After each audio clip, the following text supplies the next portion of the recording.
NS राष्ट्रीय उपलब्धि सर्वे class 10th maths का संपूर्ण हल आज की क्लास में हम पढ़ेंगे। तो पहला प्रश्न लेते हैं।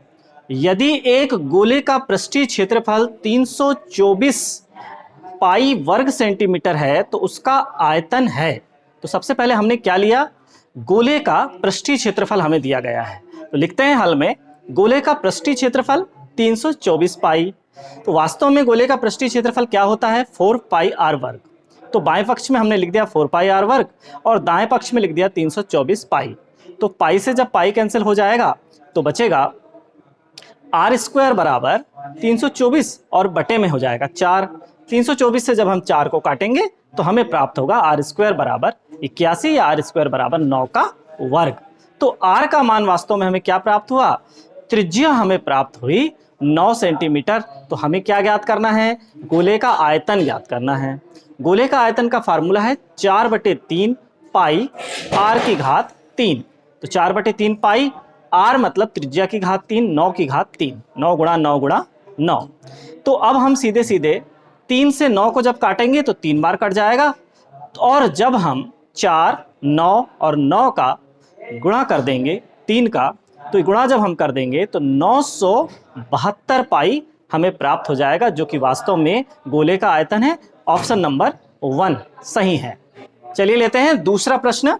एक लंबवृत्तीय बेलन के आधार का क्षेत्रफल 154 वर्ग सेंटीमीटर है तथा इसका आयतन 6160 घन सेंटीमीटर है। तो उस बेलन का वक्र पृष्ठीय क्षेत्रफल है यदि पाई बराबर 22/7 हो। तो सबसे पहले हम हल में ले लेंगे कि बेलन के आधार का क्षेत्रफल हमें क्या दिया हुआ है, 154 वर्ग सेंटीमीटर। वास्तव में बेलन के आधार का क्षेत्रफल क्या होता है, पाई आर वर्ग। तो पाई आर वर्ग बराबर लिख देंगे 154। तो पाई का मान हो गया 22/7, आर वर्ग बराबर 154। तो जैसे ही हम 22/7 का पक्षांतर करेंगे तो हो जाएगा 154 गुणा 7/22। और जब हम इसे हल करेंगे तो त्रिज्या आर का मान हमें प्राप्त होगा 7 सेंटीमीटर। इसी प्रकार अब हम सीधे लेंगे आयतन। आयतन हमें क्या दिया हुआ है, आयतन दिया हुआ है 6160 घन सेंटीमीटर। आयतन का सूत्र है पाई आर वर्ग एच। वास्तव में पाई आर वर्ग का मान क्या है, 154 हमें ज्ञात है। तो हम पाई आर वर्ग के स्थान पर रख देंगे 154 और एच के स्थान पर एच और आयतन के स्थान पर 6160। तो एच का मान हमें प्राप्त हो जाएगा 6160/154। और जब हम 154 से 6160 को काटेंगे तो हमें प्राप्त होगा h बराबर 40 सेंटीमीटर। अब वक्र पृष्ठीय क्षेत्रफल निकालना हो गया आसान। 2 पाई आर एच, बेलन का वक्र पृष्ठीय क्षेत्रफल का क्या सूत्र है, 2 पाई आर एच। तो 2 पाई का मान 22/7, आर का मान 7 और ऊंचाई का मान 40 रख देंगे।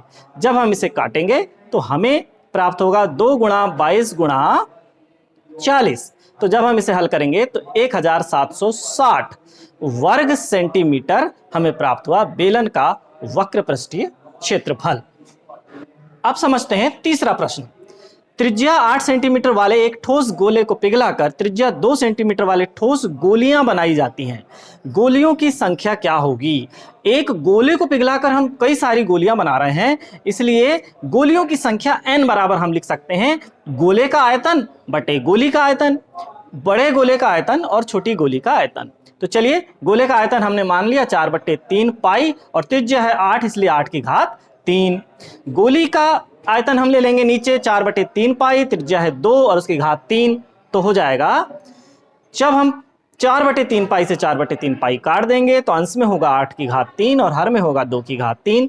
8 की घात 3 को जब हम लिखेंगे 8 गुणा 8 गुणा 8 और 2 की घात 3 को जब हम हल करेंगे तो 8, एक 8 से दूसरा 8 कट जाएगा और गोलियों की संख्या हमें n बराबर प्राप्त होगी 64। ऑप्शन नंबर 3 सही है। फिर चौथा प्रश्न है, किसी शंकु की ऊंचाई और त्रिज्या क्रमशः 14 सेंटीमीटर और 6 सेंटीमीटर है। इस शंकु का आयतन क्या है।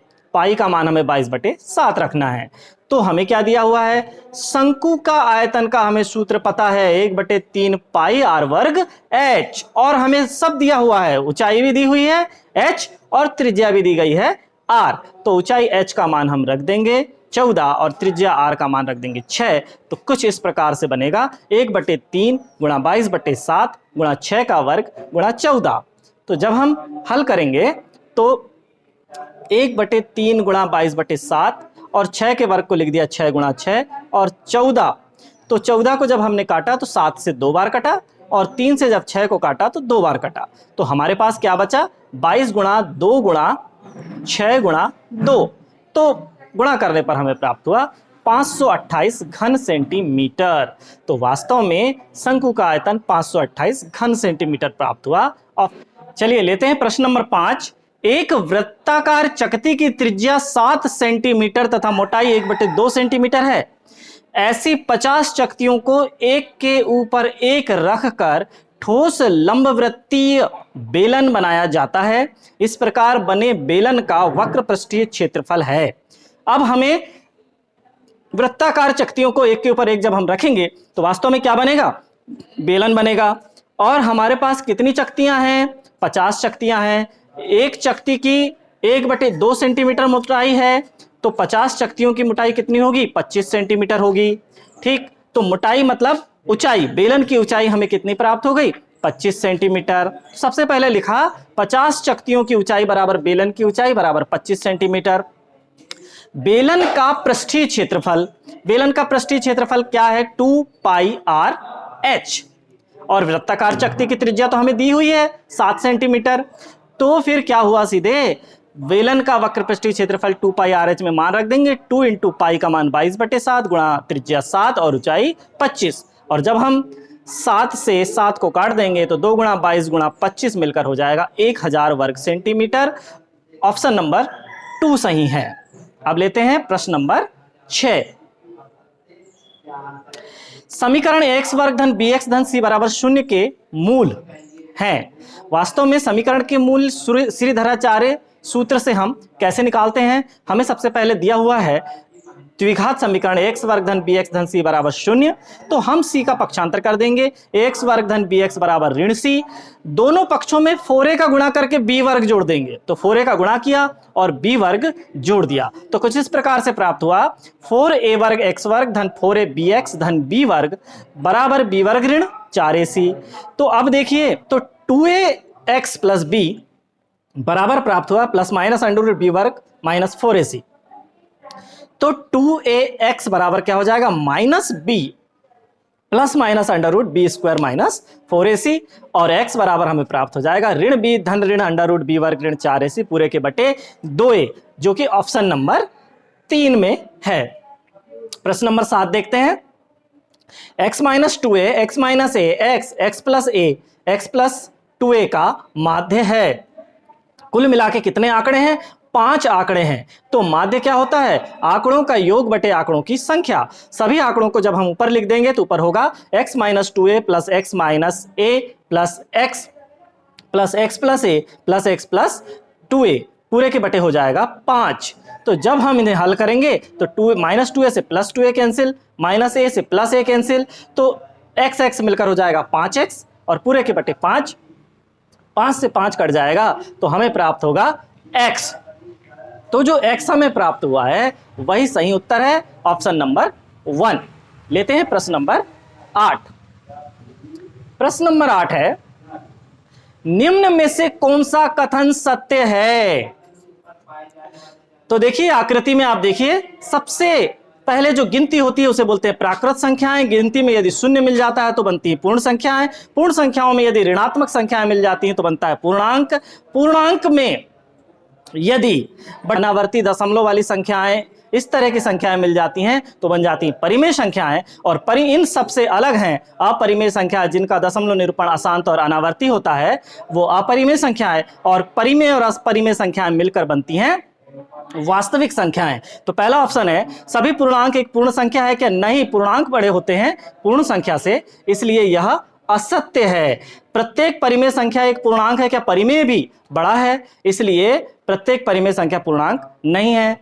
तो तीसरा देखिए, प्रत्येक अपरिमेय संख्या एक वास्तविक संख्या होती है। वास्तव में परिमेय और अपरिमेय मिलके ही तो वास्तविक बनते हैं, अर्थात प्रत्येक अपरिमेय संख्या वास्तविक संख्या। ऑप्शन नंबर 3 सही है। चौथा ऑप्शन भी पढ़ लेते हैं कि प्रत्येक वास्तविक संख्या एक अपरिमेय संख्या है क्या? नहीं, वास्तविक संख्या के तो 2 भाग हैं, परिमेय और अपरिमेय। प्रश्न नंबर 9 लेते हैं। cos 30 अंश इंटू cos 60 अंश माइनस sin 30 अंश इंटू sin 60 अंश का मान है, तो cos 30 अंश का मान रख देंगे करनी 3/2 गुणा cos 60 अंश का मान 1/2 ऋण sin 30 अंश का मान 1/2 इंटू sin 60 अंश का मान करनी 3/2। जब दोनों का गुणा करेंगे तो करनी 3 का 1 से गुणा हुआ तो करनी 3, 2 का 2 से गुणा हुआ तो 2 दूनी 4, ऋण करनी 3 का फिर 1 से गुणा हुआ अंश में तो करनी 3 और 2 का 2 से गुणा हुआ तो फिर 4, करनी 3/4 ऋण करनी 3/4 दोनों समान संख्याएं होने के कारण एक दूसरे से घट जाएंगी और प्राप्त होगा 0। ऑप्शन नंबर 3 सही है। लेते हैं प्रश्न नंबर 10। यदि निर्देशांक दिए गए हैं, ए के निर्देशांक है ऋण 5 7, बी के हैं ऋण 4 ऋण 5, सी के हैं ऋण 1 ऋण 6 और डी के हैं 4 5, एक चतुर्भुज की भुजाएं हैं, तो चतुर्भुज एबीसीडी का क्षेत्रफल हमें निकालना है। चतुर्भुज एबीसीडी का क्षेत्रफल निकालने के लिए हम सबसे पहले एक चतुर्भुज एबीसीडी बना देंगे, चारों बिंदुओं को दर्शा देंगे और विकर्ण एसी को मिला देंगे। तो वास्तव में चतुर्भुज एबीसीडी अब दो त्रिभुजों में बढ़ गया है, त्रिभुज एबीसी और त्रिभुज सीडीए। तो दोनों त्रिभुजों के क्षेत्रफलों को जब हम जोड़ देंगे तो वास्तव में चतुर्भुज का क्षेत्रफल निकलेगा। त्रिभुज के क्षेत्रफल का सूत्र हमें पता है कि त्रिभुज एबीसी का क्षेत्रफल बराबर 1/2 बड़ा कोष्टक x1 फिर छोटा कोष्टक y2 माइनस y3 धन x2 फिर छोटा कोष्टक y3 माइनस y1 धन x3 फिर छोटा कोष्टक y1 माइनस y2 कोष्टक कर देंगे बंद। तो ये है हमारा त्रिभुज के क्षेत्रफल का सूत्र। जब हम इन निर्देशांकों को a, b और c के निर्देशांकों को x1 y1 x2 y2 x3 y3 मानकर यदि हम हल करेंगे और जब हम मान रखेंगे तो हमें जो उत्तर प्राप्त होगा वह प्राप्त होगा 1/2 इंटू 35।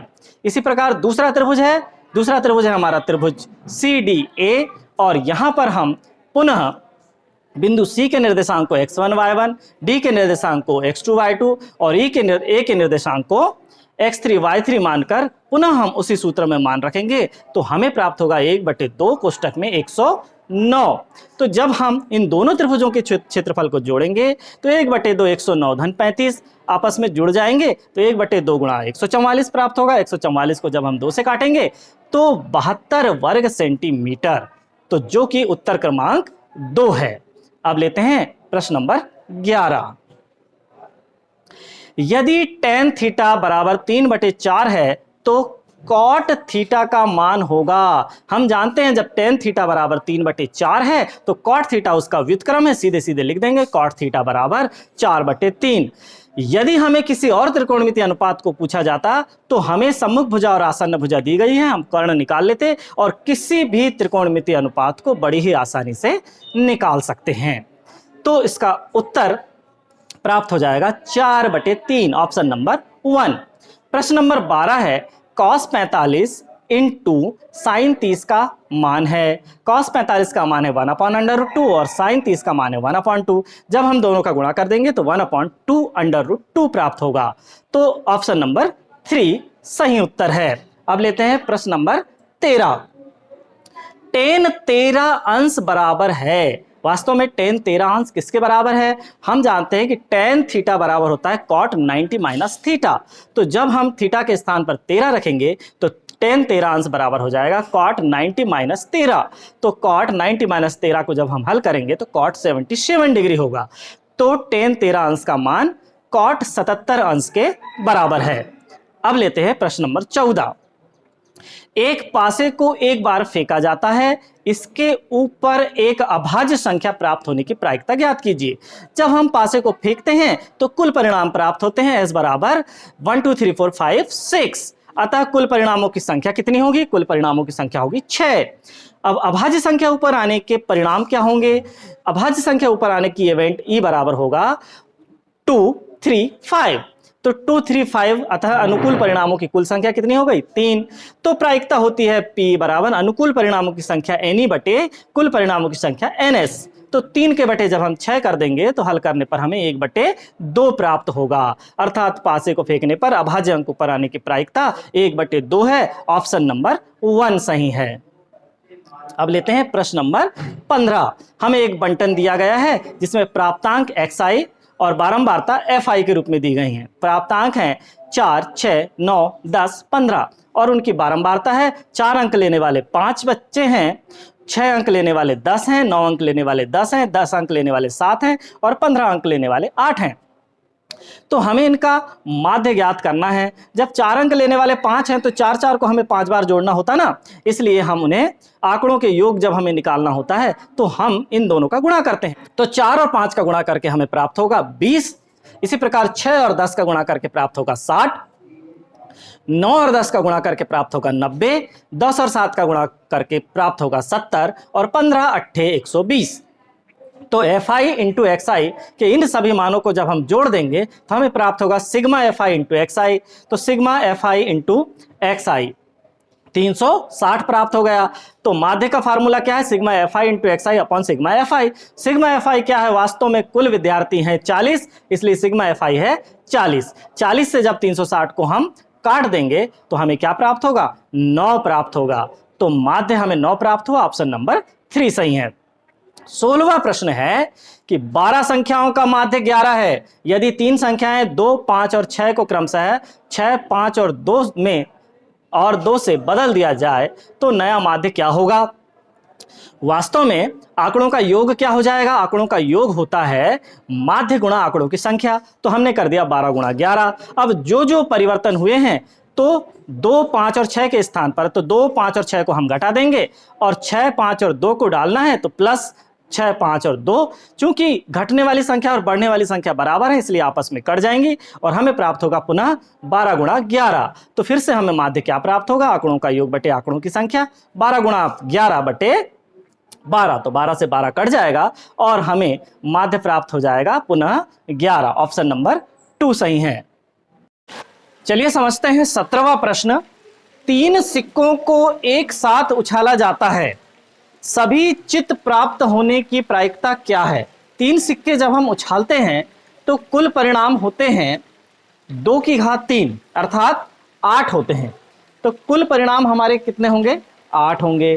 तो 3 सिक्कों को जब हम उछालेंगे तो कुल परिणाम होंगे HHH पहला परिणाम, यानी तीनों सिक्कों में हेड। दूसरा परिणाम 2 में हेड और तीसरे में टेल। तीसरा परिणाम पहले में हेड, दूसरे में टेल, तीसरे में हेड HTH। चौथा THH, TTH, THT, HTT और TTT। इस तरह से कुल 8 परिणाम होंगे। सभी चित्त प्राप्त होने के अनुकूल परिणाम तो केवल एक ही है। कौन सा है? HHH, जो कि तीनों सिक्कों में H प्राप्त हो रहा है। तो कुल परिणामों की संख्या हुई 8 और अनुकूल परिणामों की संख्या हुई 1। तो प्रायिकता होगी अनुकूल परिणामों की संख्या बटे कुल परिणामों की संख्या 1/8। तो हमारा उत्तर सही है दूसरा। फिर लेते हैं प्रश्न नंबर 18।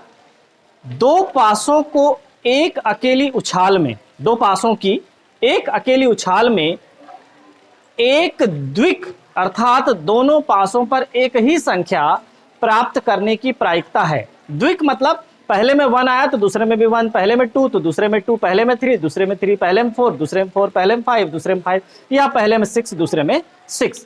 तो ऐसे कितने हैं? जबकि हम 2 पासों को जब एक साथ उछालते हैं तो कुल परिणाम हमारे होते हैं 1 1 1 2 1 3 1 4 1 5 1 6 2 1 2 2 2 3 2 4 2 5 2 6 3 1 3 2 3 6 3 3 3 4 3 5 3 6 4 1 4 2 4 3 4 4 4 5 4 6 5 1 5 2 5 3 5 4 5 5 5 6 और 6 1 6 2 6 3 6 3 मतलब पहले पासे में 6 और दूसरे पासे में 3 6 4 6 5 6 6। यह है कुल परिणाम। तो कुल परिणामों की संख्या है 36। अब देखिए दोनों पासों पर समान अंक आने के अनुकूल परिणाम है 1 1 2 2 3 3 4 4 5 5 और 6 6, यानी अनुकूल परिणामों की संख्या हो गई 6।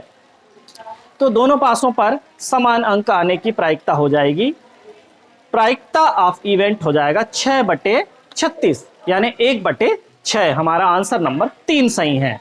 अब लेते हैं नेक्स्ट प्रश्न। नेक्स्ट है हमारा 19वां प्रश्न। एक एपी दी गई है समांतर श्रेणी जिसमें अवयव दिए, जिसमें प्रथम पद है 5, फिर 8, फिर 11, फिर 14 और इस श्रेणी का हमें 10वां पद ज्ञात करना है। तो श्रेणी का 10वां पद ज्ञात करने के लिए हमें क्या करना होगा? सबसे पहले हम लेंगे श्रेणी को लिख देंगे। श्रेणी का प्रथम पद हमने लिया, जो सबसे पहले आया है वो है 5। सार्वांतर क्या है? द्वितीय पद में से प्रथम पद को घटा दीजिए, सार्वांतर है हमारा 3। तो 10वां पद a10 होगा a plus n minus 1d, यानी a प्लस 10 माइनस 1d।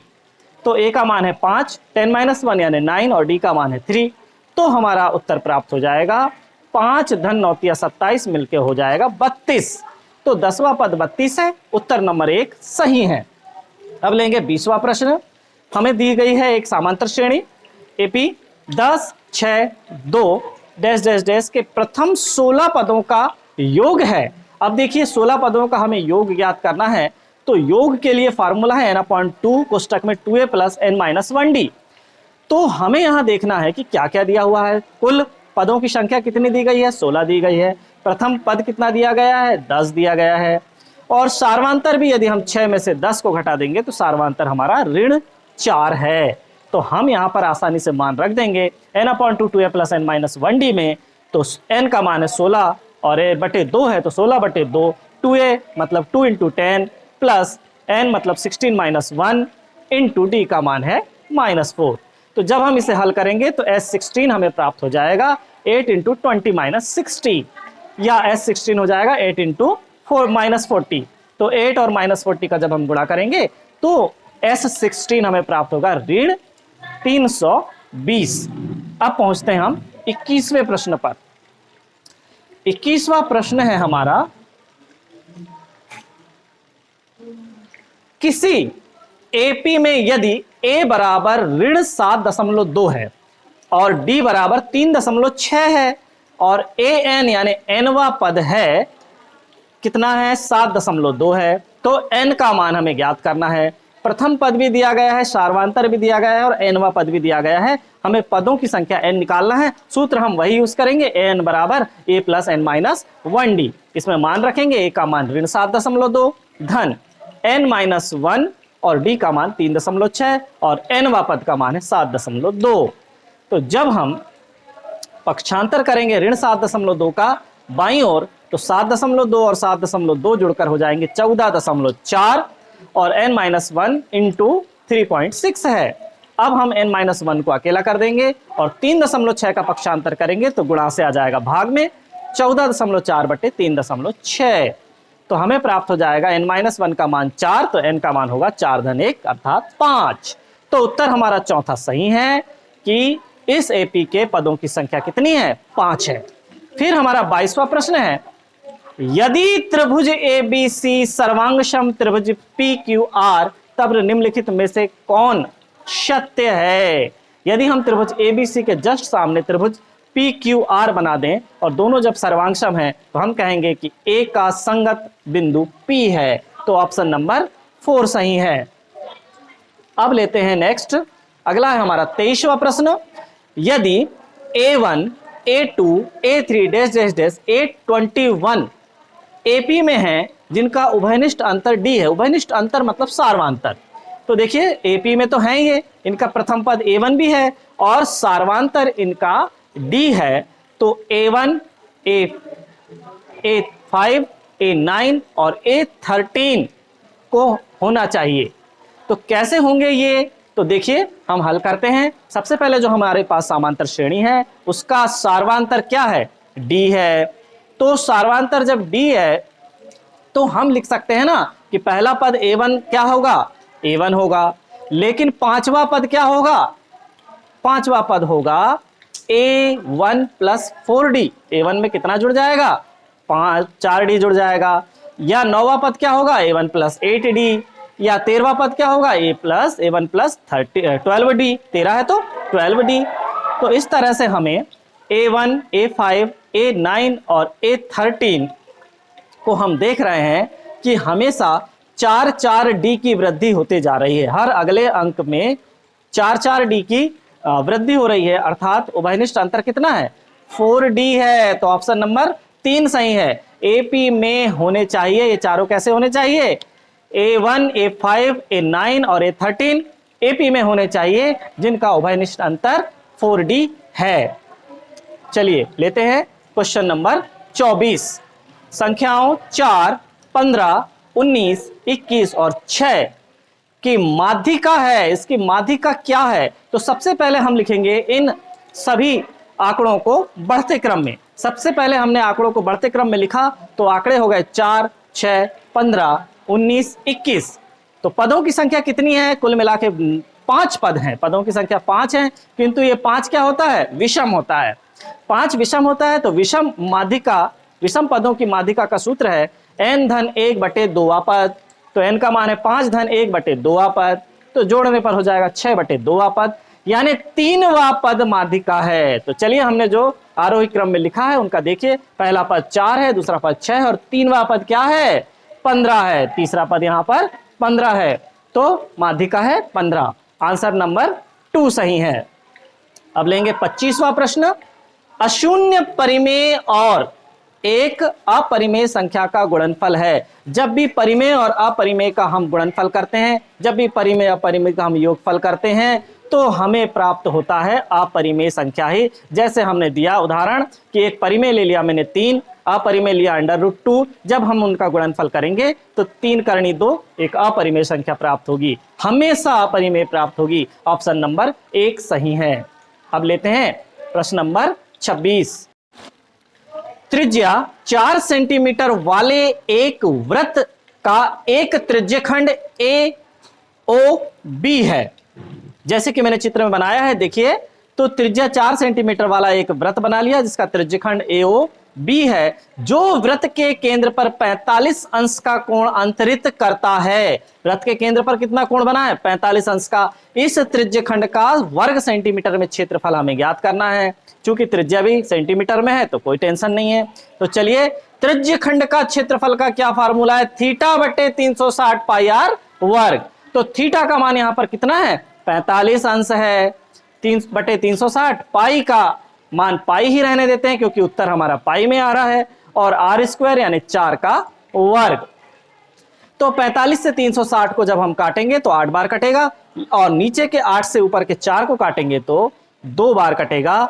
तो आ जाएगा, हमें क्या प्राप्त होगा, देखिए फिर हमें क्या प्राप्त है, r चूंकि 2 बार है तो एक और 4 को जब हम काटेंगे तो 2 बचेगा। इस तरह से अंश में बचा 2 और पाई।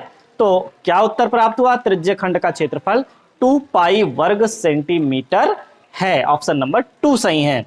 फिर 27वां प्रश्न लेते हैं। रैखिक समीकरण युग्म हमें दिए गए हैं, 3x + 4y + 15 = 0 and 9x + 12y = 75। इन रैखिक समीकरणों को हम पुनः लिख लेंगे, 3x + 4y + 15 = 0 और 9x + 12y - 75 = 0। तो इन दोनों को जब हम व्यापक रैखिक समीकरण से जब हम तुलना करेंगे तो हमें प्राप्त होगा a1/a2 = 3/9, जिसे हल करने पर प्राप्त होगा 1/3। b1/b2 बराबर होगा 4/12, जिसे हल करने पर प्राप्त होगा 1/3। और c1/c2 बराबर होगा 5/75, जिसको हल करने पर प्राप्त होगा -1/5। तो हमने देखा कि पहले वाले दोनों बराबर नहीं है, सॉरी, पहले वाले दो a1/a2 बराबर b1/b2 है, किंतु c1/c2 बराबर नहीं है। तो यह स्थिति है, कोई हल नहीं होगा, समीकरण निकाय का कोई भी हल नहीं होगा, अर्थात ऑप्शन नंबर 1 सही है। अब लेते हैं प्रश्न नंबर 28। किसी द्विघात समीकरण के मूल 1 और 3 हैं, वह समीकरण है, तो क्या होगा, द्विघात समीकरण के मूल हमने ले लिया, अल्फा का मान 1 और बीटा का मान 3। द्विघात समीकरण का सूत्र है x² - α + β × x + α × β = 0। तो हम रख देंगे x² - अल्फा का मान 1, बीटा का मान 3, तो 1 + 3 जुड़कर हो जाएंगे 4, x + 1 × 3 मिलकर हो जाएंगे 3। तो वर्ग समीकरण हमें प्राप्त होगा x² - 4x + 3 = 0। ऑप्शन नंबर 2 सही है। अब लेते हैं प्रश्न नंबर 29। एपी दी हुई है, 8 3 ऋण 2 का nवां पद है। nवां पद का फार्मूला हमें पता है, प्रथम पद हमारा a है, सार्वांतर हमारा 3 ऋण 8 कर देंगे तो ऋण 5 हो जाएगा, और nवां पद का फार्मूला an बराबर a धन n - 1d। तो an बराबर हो जाएगा a का मान 8, n - 1 और d का मान है यहाँ पर ऋण 5। तो an बराबर क्या हो जाएगा, हल करने पर 8 माइनस 5n प्लस 5 प्राप्त होगा, और जिसे पुनः हल करने पर n का मान होगा 13 माइनस 5n। तो nवा पद होगा 13 माइनस 5n, ऑप्शन नंबर 3 सही है। फिर तीसरा प्रश्न देते हैं, यदि संख्याएं 2, 7 और k प्लस 4 एक एपी में है तो k का मान ज्ञात करना है। बहुत आसान है। प्रथम पद है हमारा 2, द्वितीय पद है हमारा 7 और तृतीय पद है k प्लस 4। तो सार्वांतर हम कैसे निकालेंगे? सार्वांतर देखिए, सार्वांतर के मान हम कैसे निकालते हैं? 7 में से 2 निकालने पर भी सार्वांतर आएगा। 7 में से 2 घटा दीजिए बाएं पक्ष में, और दाएं पक्ष में k प्लस 4 में से 7 घटा दीजिए। दोनों तरफ d मैंने लिखा, लेकिन एक में मैंने d लिखा दूसरे पद में से पहले पद को घटाया, और दूसरे में मैंने d लिखा तीसरे पद में से दूसरे पद को घटाया। तो दोनों d को जब मैंने बराबर किया तो बाईं पक्ष में प्राप्त हुआ 5 और दाएं पक्ष में प्राप्त हुआ k ऋण 3। तो जब 3 का पक्षांतर किया तो 5 धन 3 बराबर k। तो k का मान कितना प्राप्त हुआ? 8 प्राप्त हुआ। प्रश्न नंबर 31 है, किसी एपी के प्रथम 3 पदों का योग 51 है, उनके प्रथम तथा तृतीय पदों का गुणनफल 240 है, निम्न में से कौन सा एपी का सार्वांतर है? तो चलिए, हमने सबसे पहले ले लिया एपी। एपी का प्रथम पद ए हो गया, द्वितीय पद ए धन डी, तृतीय पद ए धन 2d, ऐसे ही एपी आगे बढ़ते रहेगी। तो 3 पदों का योग 51 है, यानी a plus D plus a plus 2d, तीनों का योग हो गया 51। तो हो जाएगा 3a प्लस 3d बराबर 51। तो हो जाएगा a प्लस डी बराबर 3 का पक्षांतर कर देंगे तो 17। a का मान लिख देंगे हम 17 ऋण d, क्योंकि हमें सार्वांतर निकालना है, इसलिए सार्वांतर के रूप में हम समीकरण लेंगे। फिर शर्त सेकंड है कि प्रथम और तृतीय पद का गुणनफल कितना है? 240 है। तो a square plus 2ad is equal to हो गया 240। तो देखिए a का मान हमने रख दिया 17 ऋण d, और वर्ग है तो वर्ग पूरे का, तो 17 ऋण d पूरे का वर्ग धन 2 17 minus d into d is equal to 240। तो क्या प्राप्त हो जाएगा? 289 plus D square minus 34d plus 34d minus 2d square. तो देखिए 34d से 34d कैंसिल हो गया, लेकिन d वर्ग से 2d वर्ग कैंसिल ना होकर माइनस d वर्ग एक बच गया। तो 289 माइनस d वर्ग इज इक्वल टू 249। तो d वर्ग का पक्षांतर कर देंगे, 240 का पक्षांतर कर देंगे, तो d वर्ग बराबर हो गया 49 और d का मान आया 7। इसी प्रकार 32वां प्रश्न देखते हैं। शांत जल में एक नाव की चाल 5 किलोमीटर प्रति घंटा है। यह धारा के अनुकूल 2 घंटे में 15 किलोमीटर की दूरी तय करती है। धारा की चाल क्या है? तो सबसे पहले हम लिख देंगे शांत जल में नाव की चाल बराबर 5 किलोमीटर प्रति घंटा। फिर धारा के अनुकूल चाल क्या हो जाएगी? 2 घंटे में 15, तो 1 घंटे में 15/2 अर्थात 7.5 किलोमीटर प्रति घंटा। तो धारा की चाल क्या हो जाएगी? 7.5 में से शांत जल में चाल को घटा देंगे 5 को, तो बचेगा 2.5 किलोमीटर प्रति घंटा। आइए लेते हैं 33वां प्रश्न। यदि किसी एपी का nवां पद 3n धन 1 है तो उसका 30वां पद क्या होगा? सीधे सीधे हम n के स्थान पर क्या रख देंगे? 30 रख देंगे। तो सीधे सीधे हो जाएगा n बराबर 3n धन 1, यानी nवां पद 3n धन 1 है, तो n के स्थान पर 30 रख देंगे, तो 30 × 90 धन 1 91 हो जाएगा 30वां पद। बहुत आसान है ये।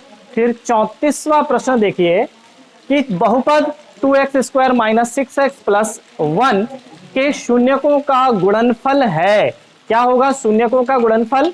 देखिए, हमने सबसे पहले बहुपद ले लिया और व्यापक बहुपद से जब हमने उसकी तुलना किया तो a बराबर 2 प्राप्त हुआ, b बराबर ऋण 6 प्राप्त हुआ और c बराबर 1 प्राप्त हुआ। शून्यकों का गुणनफल होता है c बटे a।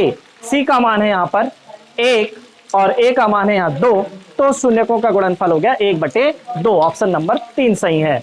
फिर 35वां प्रश्न है, द्विघात समीकरण 2x वर्ग ऋण करणी 5x धन 1 बराबर 0 के होते हैं। क्या होते हैं? 4 ऑप्शन है। 2 भिन्न वास्तविक मूल, 2 बराबर मूल, कोई वास्तविक मूल नहीं, 2 से अधिक मूल। तो मूलों के बारे में जब हमको जानना होता है तो हम निकालते हैं विविक्त कर। तो सबसे पहले हम तुलना करके a का मान 2 प्राप्त हुआ, b का मान हमें ऋण करनी 5 प्राप्त हुआ और c का मान हमें 1 प्राप्त हुआ। तो विविक्त कर b वर्ग ऋण 4ac बराबर क्या होगा, b वर्ग ऋण 4ac में जब हम मान रखेंगे तो हमें प्राप्त हुआ 5 - 8 अर्थात ऋण 3। चूंकि विविक्त कर का मान ऋणात्मक है अतः कोई वास्तविक मूल नहीं है, कोई वास्तविक मूल नहीं है, ऑप्शन नंबर 3 सही। फिर 36वां प्रश्न देखिए, बहुपद px जिनका आलेख नीचे दिया गया है कि शून्यकों की संख्या है। देखिए 4 x अक्ष पर आलेख कहां कहां काट रहा है, x अक्ष को, y अक्ष नहीं देखना है हमें, केवल x अक्ष को कितने बार काट रहा है, 1 2 3 4 बार काट रहा है। अतः बहुपद fx के शून्यकों की संख्या 4 है, आलेख x अक्ष को 4 बिंदुओं पर प्रतिच्छेद करता है, इसलिए हम बोलेंगे शून्यकों की संख्या 4 है। यदि दो त्रिभुजों ABC और PQR में AB बटे QR है और BC बटे PR है और CA बटे PQ है तो कौन से त्रिभुज सर्वांगसम होंगे। तो सबसे पहले हम देखेंगे AB भुजा के संगत भुजा हम लिखेंगे, बनाएंगे दूसरा त्रिभुज में QR, BC भुजा के संगत बनाएंगे PR और AC भुजा के संगत बनाएंगे CA भुजा के संगत बनाएंगे PQ। तो हमें पता चलेगा कि त्रिभुज APQR वास्तव में त्रिभुज CAB के समरूप है। समरूप त्रिभुजों की संगत भुजाएं क्योंकि आनुपातिक होती हैं, तो आनुपातिक यहां भुजाएं हैं, इसलिए हमें ऑप्शन नंबर 4 प्राप्त होगा कि त्रिभुज PQR के समरूप त्रिभुज CAB है। चलिए अब है 38वां प्रश्न, दो समरूप त्रिभुजों की संगत भुजाएं 9:4 के अनुपात में है, तो इन त्रिभुजों के क्षेत्रफलों के अनुपात हैं। तो हम जानते हैं कि समरूप त्रिभुजों के क्षेत्रफलों का अनुपात उनकी संगत भुजाओं के वर्गों के अनुपात के बराबर होता है। तो यहां पर हमने ले लिया कि भुजाएं का अनुपात है 9:4, तो जब हम उनका वर्ग करेंगे तो देखिए 81/16 हमें प्राप्त हो जाएगा। तो क्षेत्रफलों का अनुपात प्राप्त हुआ 81:16, 81:16, ऑप्शन नंबर 3 सही है। अब देखिए 39वें नंबर में, यदि एक वृत्त की दो त्रिज्याओं के बीच का कोण 140 अंश है, दो त्रिज्याओं के बीच का कोण कितना है, 140, जैसे कि चित्र में दिखाया गया है, तो इन त्रिज्याओं के सिरों पर खींची गई स्पर्श रेखाओं के बीच का कोण क्या होगा। हम जानते हैं कि जब दो स्पर्श रेखाएं हैं और स्पर्श रेखाएं और त्रिज्या मिलकर जब एक चतुर्भुज बना रही हैं, तो हम देख रहे हैं कि त्रिज्या तो स्पर्श रेखा के साथ 90-90 अंश के कोण बनाती हैं। तो ये जो दोनों कोण हैं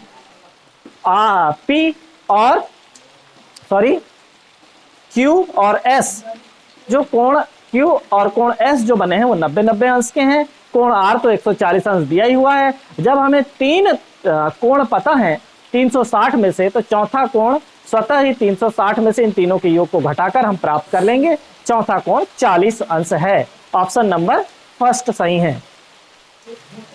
प्रश्न नंबर 40 है, 100 प्रेक्षणों का माध्य 50 प्राप्त किया गया है। 100 प्रेक्षणों का माध्य कितना प्राप्त हुआ, 50। लेकिन बाद में यह ज्ञात हुआ कि एक प्रेक्षण 150 के स्थान पर गलती से 50 पढ़ लिया गया है। अब चूंकि प्रेक्षणों में 50 जुड़ गया था, इसलिए सबसे पहले हमें उस 50 को हटाना पड़ेगा। तो हम सबसे पहले प्रेक्षणों का योग कैसे निकालेंगे, प्रेक्षणों का योग हमें प्राप्त होता है औसत गुणा प्रेक्षणों की संख्या से। औसत में जब हम या माध्य में जब हम प्रेक्षणों की संख्या का गुणा कर देंगे तो 100 गुणा 50, ये हो गया प्रेक्षणों का योग। प्रेक्षणों के योग में हमें क्या गड़बड़ी मिली थी, 50 जो लिखे थे वो गलत था, तो पहले उसको 50 को हटा दीजिए ऋण करके। उसकी जगह में क्या लिखा होना था, 150 होना था, तो 150 को जोड़ देंगे तो दोनों प्रेक्षणों का योग हो जाएगा 5100।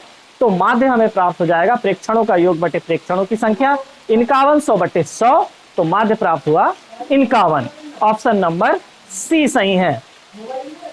अब देखिए यहां पर प्रश्न नंबर 41, किसी त्रिभुज के शीर्ष कौन कौन से हैं, त्रिभुज के शीर्ष 4, 5, 1, 3 और 6, 7 हैं। इस त्रिभुज का क्षेत्रफल ज्ञात कीजिए। क्षेत्रफल ज्ञात करने के लिए हमें पहले बिंदु को x1 y1 मानना है, दूसरे को x2 y2, तीसरे बिंदु को x3 y3 मान लेना है। और त्रिभुज का क्षेत्रफल का क्या सूत्र होगा, 1/2 कोष्टक में x1 y2 - y3 धन x2 y3 - y1 धन x3 y1 - y2। जब हम इनमें मान रखेंगे और हल करेंगे तो हमें प्राप्त होगा ऋण 1 वास्तव में क्षेत्रफल सदैव धनात्मक इकाई है, इसलिए मॉड -1 अर्थात 1 वर्ग इकाई हमें क्षेत्रफल प्राप्त होगा त्रिभुज का। ऋणात्मक उत्तर प्राप्त होने पर भी उसे हम धनात्मक मानेंगे। 42वां प्रश्न देखते हैं। ऊंचाई 30 सेंटीमीटर और त्रिज्या 14 सेंटीमीटर वाले एक बेलन को पिघलाकर 7 सेंटीमीटर त्रिज्या वाले एक बेलन के रूप में ढाला जाता है। बेलन को पिघलाकर बेलन के रूप में ढाला गया तो नए बेलन की ऊंचाई ज्ञात करना है। तो देखिए, पहले बेलन का जितना आयतन था उतना ही दूसरे बेलन का भी आयतन है, तो हम सीधे सीधे लिख देंगे पहले बेलन का आयतन बराबर नए बेलन का आयतन। तो पहले बेलन का आयतन क्या है, पाई r वर्ग h r1 वर्ग h1 और दूसरे बेलन का पाई r2 वर्ग h2। तो रख दीजिए मान। तो पाई त्रिज्या का मान है पहले बेलन की 14 का वर्ग हो गया इंटू ऊंचाई है 30 और दूसरे वाले की त्रिज्या है 7 का वर्ग इंटू ऊंचाई है h। तो h का मान हमें क्या प्राप्त हो जाएगा पक्षांतर करने के बाद 120 सेंटीमीटर। तो नए बेलन की ऊंचाई हमें 120 सेंटीमीटर प्राप्त होगी। ऑप्शन नंबर 2 सही है। अब हम लेते हैं प्रश्न नंबर 43। साइन थीटा बराबर 1/2 है तो कॉसेक स्क्वायर थीटा बराबर है। तो हम जानते हैं कि साइन थीटा का मान क्या है, 1/2 है। साइन थीटा का व्युत्क्रम कौन है, कॉसेक थीटा है। तो कॉसेक थीटा का मान क्या होगा, 2/1 होगा, व्युत्क्रम कर देंगे। तो जब कॉसेक थीटा का मान 2/1 होगा तो कॉसेक स्क्वायर थीटा का मान क्या होगा, 2/1 अर्थात 2 का वर्ग। तो 2 का वर्ग जब हम करेंगे तो कॉसेक वर्ग थीटा का मान प्राप्त होगा 4, अर्थात ऑप्शन नंबर 4 सही है। फिर 44 नंबर का प्रश्न है। केंद्र O वाले एक वृत्त का व्यास AB है तथा P उस पर स्थित एक बिंदु है। AB पर स्थित एक बिंदु कौन है, P है। यदि कोण PAB बराबर 60 अंश है, कोण PAB कितना है 60 अंश है, तो कोण PBA बराबर है। हम जानते हैं कि त्रिभुज के तीनों कोणों का योग तो 180 अंश होता है। और एक और बात जानते हैं कि अर्धवृत्त पर बना कोण समकोण होता है। तो कोण APB तो अर्धवृत्त पर बना कोण है जो कि 90 अंश का है। जब एक कोण 90 अंश का हो गया, दूसरा कोण 60 अंश का हो गया, तो 90 और 60 हो गया 150। तो तीसरा कोण हमें क्या प्राप्त होगा, 30 अंश का प्राप्त होगा। कोण PBA 30 अंश का है। ऑप्शन नंबर 1 सही है। अब चलिए ले लेते हैं प्रश्न नंबर 45। दी गई आकृति में AB और AC केंद्र O वाले वृत्त की 2 बराबर जीवाएं हैं। यदि कोण AOB बराबर 100 अंश है, AOB कितना है 100 अंश है, तो कोण AOC ज्ञात करना है। बड़ी ही आसान बात है कि वृत्त की समान जीवाएं केंद्र पर समान कोण अंतरित करती हैं। तो समान जीवाएं कौन कौन है, AB और AC हैं। तो केंद्र पर अंतरित कोण क्या हो जाएगा, AOB बराबर कोण AOC हो जाएगा। जब दोनों कोण बराबर हो जाएंगे तो जब पहला कोण 100 अंश का था तो दूसरा कोण भी 100 अंश का ही होगा। ऑप्शन नंबर 1 सही है। चलिए अब ले लेते हैं प्रश्न नंबर 46।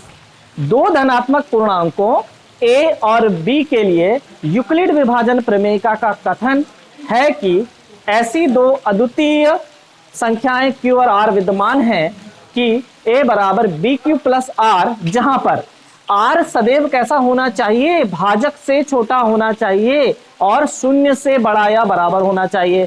तो R कैसा हो, 0 से बड़ा या बराबर हो और B से छोटा हो, अर्थात शेषफल 0 या 0 से बड़ा हो तथा B से छोटा हो। ऑप्शन नंबर 4 सही है। अब 47वें नंबर का प्रश्न है कि दी गई आकृति में APB और CQD समांतर स्पर्श रेखाएं हैं। यदि वृत्त की त्रिज्याएं 5 सेंटीमीटर है तो PQ बराबर है। तो देखिए यहां पर हमने देखा कि समांतर स्पर्श रेखाएं हैं, तो APB और CQD समांतर स्पर्श रेखाएं हैं। अतः इनके स्पर्श बिंदुओं को मिलाने वाला रेखाखंड कहां से होकर जाएगा, सोचिए, व्यास से होकर जाएगा। स्पर्श बिंदुओं को जब हम मिलाएंगे तो 90-90 अंश के कोण बनते हैं, अर्थात ये रेखाखंड क्या है, व्यास निर्मित करता है। 2 स्पर्श रेखाओं को मिलाने वाला जो रेखाखंड है वो व्यास निर्मित करता है, अर्थात व्यास PQ बराबर क्या होता है, 2 गुना त्रिज्या होता है। जब त्रिज्या हमें 5 सेंटीमीटर दी गई है तो व्यास PQ यहाँ पर कितना प्राप्त होगा, 10 सेंटीमीटर प्राप्त होगा, अर्थात PQ की लंबाई 10 सेंटीमीटर है। चलिए 48 नंबर का प्रश्न है, 8 सेंटीमीटर भुजा वाले एक समबाहु त्रिभुज का शीर्ष लंब है। यदि हम समबाहु त्रिभुज की तीनों भुजाएं 2a 2a 2a ले लें तो देखिए हमारे पास कर्ण 2a का मान कितना है, 8 सेंटीमीटर भुजा का मान है। देखिए तो आधार का मान जब 8 सेंटीमीटर है, दो भागों में बांट देंगे तो 4 सेंटीमीटर हो जाएगा। हम जानते हैं ना कि समबाहु त्रिभुज के शीर्ष से आधार को मिलाने वाला रेखाखंड आधार पर डाला गया लंब जो है आधार को समद्विभाजित करता है, इसलिए 4 सेंटीमीटर कौन हुआ, CD। AC कितना है, 8 सेंटीमीटर। तो AD हमें ज्ञात करना है, x का मान ज्ञात करना है। तो कर्ण का वर्ग बराबर लंब का वर्ग धन आधार का वर्ग, तो 8 का वर्ग बराबर x वर्ग धन 4 का वर्ग, तो 64 बराबर x वर्ग धन 16। x वर्ग का मान हमें प्राप्त हो गया 48, और जिसे हम वर्गमूल लेने पर हमें प्राप्त हो जाएगा 4 कर्णी 3, अर्थात ऑप्शन नंबर 3 सही है, 4 कर्णी 3 सेंटीमीटर। 49वें नंबर का प्रश्न है, यदि समचतुर्भुज के किसी समचतुर्भुज के विकर्णों की लंबाइयां हैं 16 सेंटीमीटर और 12 सेंटीमीटर, दो विकर्ण दिए गए हैं 16 सेंटीमीटर और 12 सेंटीमीटर, उस समचतुर्भुज की भुजा ज्ञात करना है। इसलिए हमें दो बातों का ध्यान रखना है। एक तो हमें यह ध्यान रखना है कि समचतुर्भुज के विकर्ण एक दूसरे को समकोण पर समद्विभाजित करते हैं, यह ध्यान रखना है, और समकोण पर समद्विभाजित करते हैं, यह ध्यान रखना है। तो देखिए यहां पर पहला विकर्ण AC है, जब दो भागों में समद्विभाजित होगा तो 8 सेंटीमीटर में बढ़ जाएगा 16 सेंटीमीटर, और दूसरा विकर्ण BD है तो 12 सेंटीमीटर भी 6 सेंटीमीटर के दो भागों में बढ़ जाएगा। तो यदि हम त्रिभुज AOB की बात करें तो उसकी एक भुजा हो जाएगी AO बराबर 8 सेंटीमीटर, OB बराबर 6 सेंटीमीटर। तो समकोण त्रिभुज में कर्ण AB का मान हम इजीली निकाल लेंगे, कर्ण का वर्ग बराबर लंब का वर्ग धन आधार का वर्ग, 8 का वर्ग धन 6 का वर्ग, AB वर्ग बराबर 100 प्राप्त हुआ, और AB का मान 10 सेंटीमीटर प्राप्त हुआ। तो समचतुर्भुज की प्रत्येक भुजा कितनी है, 10 सेंटीमीटर है, ऑप्शन नंबर 3 सही है। दो त्रिभुजों की बात करेंगे 50वें नंबर के प्रश्न में, त्रिभुज DEF और त्रिभुज PQR में यदि कोण D कोण Q के बराबर है और कोण R कोण E के बराबर है, तो हम देखेंगे कि D Q के बराबर है, R E के बराबर है, तो कोण कोण समरूपता उप प्रमेय से क्या होगा, देखिए DEF त्रिभुज DEF वास्तव में त्रिभुज QRP के समरूप होगा, क्योंकि इन दोनों के बराबर होने से हम जो त्रिभुज बनाएंगे उनसे यह निश्चित हो जाएगा कि त्रिभुज DEF समरूप होगा त्रिभुज QRP के। ऑप्शन नंबर 2 सही है। फिर 51 के नंबर के प्रश्न को देखते हैं कि दी गई आकृति में D समांतर BC, तो AD बराबर 25 सेंटीमीटर, AE बराबर 10 सेंटीमीटर, BD बराबर x धन 3 सेंटीमीटर है, तो EC बराबर x सेंटीमीटर है। तो AB का मान हमें ज्ञात करना है, AB की लंबाई हमें ज्ञात करना है। तो थेल्स प्रमेय से हम क्या जानते हैं कि किसी त्रिभुज की एक भुजा के समांतर खींची गई एक सरल रेखा अन्य दो भुजाओं को समान अनुपात में विभाजित करती है। तो हम ले लेते हैं थेल्स प्रमेय से कि AD बटे DB बराबर AE बटे EC। जब मान रखा तो हमें क्या प्राप्त हुआ, x का मान कितना प्राप्त हुआ, 2 प्राप्त हुआ। उससे हमें क्या पता चलेगा, AB की लंबाई हम ले लेते हैं। AB की लंबाई वास्तव में क्या है, 25 धन x धन 3, तो x का मान 2 है, तो क्या हो जाएगा, AB की लंबाई हो जाएगी 25 धन 2 धन 3 अर्थात 30 सेंटीमीटर। यहां पर ऑप्शन नंबर 3 सही है। अब लेते हैं क्वेश्चन नंबर 52। केंद्र O वाले एक वृत्त के बाहरी बिंदु P से दो स्पर्श रेखाएं हम खींच देंगे। इस प्रकार खींची गई हैं कि वे परस्पर लंब हैं। यदि प्रत्येक स्पर्श रेखा की लंबाई 6 सेंटीमीटर है तो OP बराबर है, देखिए दोनों स्पर्श रेखाएं समान हैं और 90 अंश का कोण निर्मित है। तो जब 90 अंश का कोण निर्मित है तो AB वास्तव में PB वास्तव में किसके बराबर है, PA के बराबर है। तो PB AO के भी बराबर हो जाएगी और AP OB के बराबर भी हो जाएगी, क्योंकि देखिए स्पर्श रेखा तो 90 अंश का कोण बनाती है त्रिज्याओं के साथ, और कोण P भी 90 अंश का है। जब 3 कोण 90 अंश के हैं तो चारों कोण 90 अंश के हैं और चारों भुजाएं बराबर हैं, तो यह एक वर्ग निर्मित करेगा। और जब ये एक वर्ग निर्मित करेगा तो वर्ग का विकर्ण तो हम जानते हैं, भुजा कर्णी 2 सेंटीमीटर होता है, तो 6 कर्णी 2, 6 सेंटीमीटर भुजा है ना, तो ऑप्शन नंबर 2 सही है। 53 नंबर का प्रश्न है त्रिभुज एबीसी समरूप त्रिभुज पीक्यूआर, त्रिभुज एबीसी और त्रिभुज पीक्यूआर दोनों समरूप हैं। तो एरिया ऑफ एबीसी और एरिया ऑफ पीक्यूआर, क्षेत्रफल त्रिभुज एबीसी और क्षेत्रफल त्रिभुज पीक्यूआर का अनुपात दिया हुआ है 9/4, 9/4 है। तो बीसी बराबर जब 15 सेंटीमीटर है तो क्यू आर बराबर होगा, क्यू आर क्या होगा, क्षेत्रफलों का अनुपात संगत भुजाओं के वर्गों के अनुपात के बराबर होता है। हम जानते हैं कि त्रिभुज के क्षेत्रफलों का अनुपात संगत भुजाओं के वर्गों के अनुपात के बराबर होता है। तो यहां पर सीधे सीधे हो जाएगा 9/4 बराबर 15 का वर्ग बटे क्यू आर का वर्ग। तो जब वर्गमूल हम ले लेंगे तो 3/2 बराबर हो जाएगा 15/QR, और जब हम QR का पक्षांतर कर देंगे तो QR बराबर हमें प्राप्त हो जाएगा 15 गुणा 2/3 अर्थात 10 सेंटीमीटर। ऑप्शन नंबर 2 सही है। चलिए अब लेते हैं 54वां प्रश्न। दी गई आकृति में XPY केंद्र O वाले वृत्त की एक स्पर्श रेखा है। XPY क्या है, स्पर्श रेखा है। यदि कोण QPY बराबर 60 अंश है, QPY कितना है, 60 अंश है, तो हमें कोण OQP ज्ञात करना है। ध्यान दीजिए, OQP ऊपर की ओर बना हुआ है इस तरह। अब देखिए, हम जानते हैं कि वृत्त की त्रिज्याएं तो आपस में कैसी हैं, बराबर हैं। तो वृत्त की त्रिज्याएं जब बराबर हैं तो त्रिज्याओं द्वारा जो त्रिभुज बनेगा तो समद्विबाहु त्रिभुज बनेगा। तो समद्विबाहु त्रिभुज में हम देख रहे हैं कि स्पर्श रेखा कुल मिला के 90 अंश का कोण बनाती है। तो जब एक आधा भाग 60 अंश का है तो जो शेष बचा हुआ भाग है OPQ का वो 30 अंश का होगा। जब OPQ 30 अंश है तो OQP भी 30 अंश का होगा, अर्थात कोण OQP बराबर 30 अंश। ऑप्शन नंबर फर्स्ट सही है। अब लेते हैं 55वें नंबर का प्रश्न। बिंदुओं A बिंदु दिया हुआ है 12, 8 और B बिंदु हुआ है 4, 16 को मिलाने वाले रेखाखंड का मध्य बिंदु है। तो मध्य बिंदु बहुत आसान है, x1 + x2/2 और y1 + y2/2। तो देखिए 12 धन 4 हो गए अपने, 16/2 करेंगे तो पहला बिंदु हो जाएगा 8, और दूसरा बिंदु 8 धन 16 24/2 करेंगे, दूसरा बिंदु होगा 12, अर्थात ऑप्शन नंबर फर्स्ट सही है। चलिए अब ले लेते हैं 56वें नंबर का प्रश्न। यदि पहली 20 समप्राकृत संख्याओं का योग पहली 20 विषम प्राकृत संख्याओं की योग का k गुना है, तो k का मान हमें निकालना है। तो निकाल देंगे दोनों तरफ योग करके, k इंटू प्रथम 20 विषम संख्याओं का योग बराबर प्रथम 20 सम संख्याओं का योग। तो देखिए प्रथम 20 विषम संख्याओं का योग हम n/2 2a + n - 1d सूत्र से निकालेंगे, और प्रथम 20 सम संख्याओं का योग भी n/2 2a + n - 1d से निकालेंगे।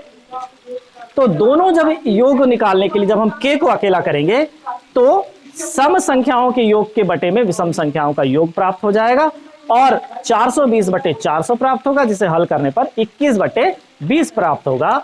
ऑप्शन नंबर डी अर्थात चौथा ऑप्शन सही है। 97वें नंबर का प्रश्न लेते हैं।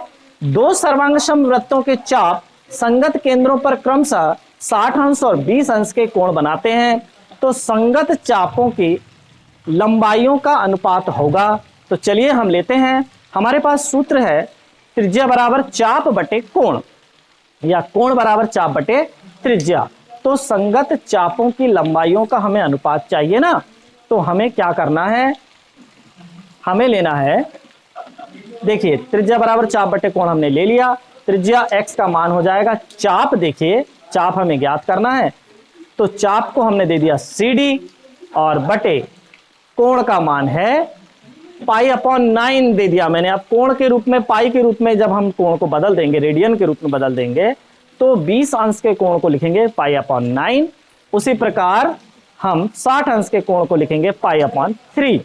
तो जब हम इन दोनों को अनुपात के रूप में लिखेंगे तो चापों का अनुपात हमें क्या प्राप्त हो जाएगा, AB/CD बराबर 3:1। ऑप्शन नंबर 3 सही है। हम इसे ऐसे भी कर सकते हैं कि चाप फर्स्ट बराबर त्रिज्या गुणा कोण फर्स्ट, और बटे में आ जाएगा चाप सेकंड बराबर त्रिज्या गुणा कोण सेकंड। इस तरह से हमें अनुपात 3:1 प्राप्त होगा। 58 नंबर का प्रश्न है। दी गई आकृतियों में व्यास AD बराबर 34 सेंटीमीटर वाले एक वृत्त का केंद्र O है। 34 सेंटीमीटर व्यास वाले एक वृत्त का केंद्र O है और ए बी बराबर 30 सेंटीमीटर है। ए बी कितना है? 30 सेंटीमीटर एक अन्य जीवा है और ओसी लंब ए बी है। ओसी लंब कहां है? ए बी पर लंब। हम जानते हैं कि वृत्त के केंद्र से जीवा पर डाला गया लंब जीवा को समद्विभाजित करता है। तो हमें क्या ज्ञात करना है? ओसी ज्ञात करना है। तो देखिए सबसे पहले हमने व्यास को दो भागों में बांटा तो 17-17 सेंटीमीटर हो गए। जीवा भी दो भागों में बटी तो 15-15 सेंटीमीटर हो गए। 17 कर्ण और 15 आधार वाले समकोण त्रिभुज का लंब हमें 8 सेंटीमीटर प्राप्त हो जाएगा। तो ऑप्शन नंबर 2 सही है। 59वां प्रश्न है, यदि दी गई आकृति में वृत्त का केंद्र O है। देखिए वृत्त का केंद्र क्या है? O है। और यदि कोण AOB बराबर 90 अंश है, AOB कितना है? 90 अंश है। कोण ABC बराबर 30 अंश है। सॉरी, कोण ABC बराबर, हाँ ABC बराबर कितना है? 30 अंश है। तो कोण CAB बराबर है, CAB की हमें माप ज्ञात करना है। तो कैसे करेंगे? हम जानते हैं कि किसी चाप द्वारा केंद्र पर बना कोण उसी चाप द्वारा शेष परिधि पर बने कोण का दुगना होता है। तो हम जानते हैं कि कोण AOB जब 90 है तो कोण ACB कितना होगा? ACB 45 अंश होगा। और जब हमें दो कोण पता हो चुके हैं तो हम तीसरा कोण निकाल लेंगे। तीसरा कोण कौन है? कोण CAB है, जो कि 180 अंश में से 45 धन 30 को हम घटा देंगे, 75 को घटा देंगे तो हमें प्राप्त होगा 105 अंश। तो 59 का उत्तर आया सेकंड नंबर, 105 अंश। चलिए लेते हैं 60वां प्रश्न। दी गई आकृति में ऊंचाई H1 और H2 दो मीनारें AB और CD के पादों को मिलाने वाले रेखाखंड AC, दोनों के पादों को मिलाने वाला रेखाखंड कौन है? AC का मध्य बिंदु कौन है? O है। क्रमशः 30 अंश और 60 अंश का कोण बनाती है। तो H1 अनुपात H2 हमें ज्ञात करना है। तो कैसे ज्ञात करेंगे? सबसे पहले तो त्रिभुज AOB ले लिया, उसमें उन्नयन कोण कितना है? 30 अंश का है। तो tan 30 अंश बराबर लंब है H1 और बटे हमने OA और OC दोनों दूरियां चूंकि बराबर हैं तो दोनों को हमने मान लिया x। तो हो गया 1/√3 बराबर H1/x। इसी प्रकार देखिए कोण त्रिभुज OCD में भी हम ऐसा ही करेंगे। त्रिभुज OCD में क्या हो जाएगा?